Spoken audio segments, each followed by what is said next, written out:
వాడెవడో అమ్మాయిని కాల్ చేసి వెళ్ళిపోతున్నాడు. అయితే వాడెవడో కాదు, అమ్మాయిని ప్రేమించిన వాడంట. ఇది బీహార్లోని బక్సర్ ప్రాంతంలో జరిగినటువంటి ఒక దుర్ఘటన, ఒక దారుణం.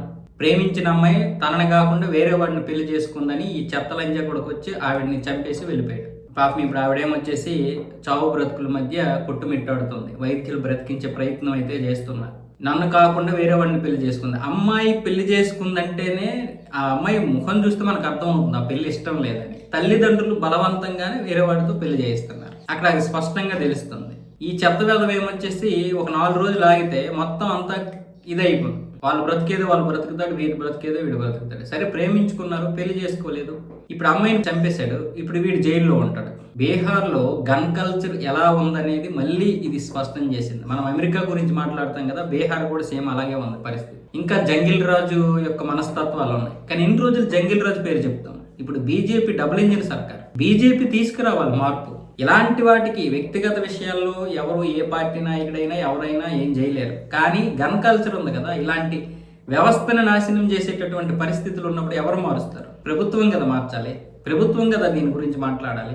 నితీష్ కుమార్ని ఇప్పుడైనా సరే మీరు హెచ్చరికలు జారీ చేయాలి. నితీష్ కుమార్ని అప్రమత్తం చేయాలి. ఇంకా ఎన్ని రోజులు భరిస్తారు? ఇప్పుడు ఇంకా మనం వాడిని తిట్టి వీడిని తిట్టి లాభం లేదు. దేశంలో కొన్ని పరిస్థితులు మారవు. కాంగ్రెస్ తీసుకొచ్చిన చెత్త విధానాలు, సరిహద్దుల్లో చేసినటువంటి తప్పిదాలు అవి ఎప్పటికీ మారవు.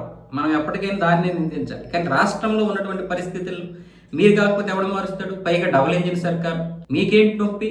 ఇలాంటి వెంటనే మార్చి మళ్ళీ ఇలాంటి వాడిని ఎవరినే జైల్లో వేసి తోలు కాకుండా ఎన్కౌంటర్ చేసి పడేయాలి. మిగతా వాడు భయపడతాడు.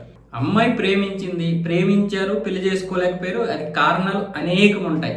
తల్లిదండ్రుల బాధ ఏంటి? ఈ పనికిరాని వాళ్ళందరినీ ప్రేమించితే ఆడు రేపు పెంచలేకపోతే పరిస్థితి ఏంటి? ఎంతమంది ప్రేమించుకొని సక్సెస్ అవుతున్నారు? 20% మాత్రమే సక్సెస్ అవుతున్నారు. ఇక అరేంజ్డ్ మ్యారేజ్ విషయానికి వస్తే 78% సక్సెస్ అవుతుంది, 32% ఫెయిల్యూర్ అవుతున్నారు. కాబట్టి ఎక్కడైనా సరే అవగాహన అనేది ఉండాలి, ముఖ్యంగా భార్య భర్తల మధ్య. ఇక ఈ ప్రేమించుకున్న వాళ్ళందరూ కూడా నిబ్బిగాళ్ళు. వీళ్ళు ప్రేమించుకున్నప్పుడు బాగానే ఉంటారు, ఎందుకంటే ఎవరికి బాధ్యతలు ఉండవు. మంచిగా గిఫ్ట్లు కొనిస్తాడు. కరెక్ట్గా పెళ్లి చేసుకున్న తర్వాత వస్తాయి రెంట కట్టడం, ఇంటి సమస్యలు, పిల్లలు పుట్టిన తర్వాత కష్టాలు.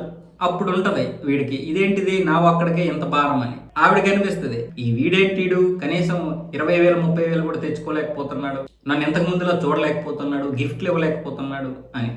ఆ తర్వాత వీళ్ళిద్దరి మధ్య విడాకులు వచ్చేస్తాయి, లేదా ఇంకొక కారణమైన వస్తుంది. ఆ ముందు ఉన్నటువంటి గుల తర్వాత ఉండదు. కాబట్టి అనేక రకాలైనటువంటి కారణాల రీత్యా తల్లిదండ్రులు ఇలాంటి ప్రేమ వివాహాలకి ఒప్పుకోకపోవచ్చు. ఈరోజు వాడు జైలుకి వెళ్తాడు.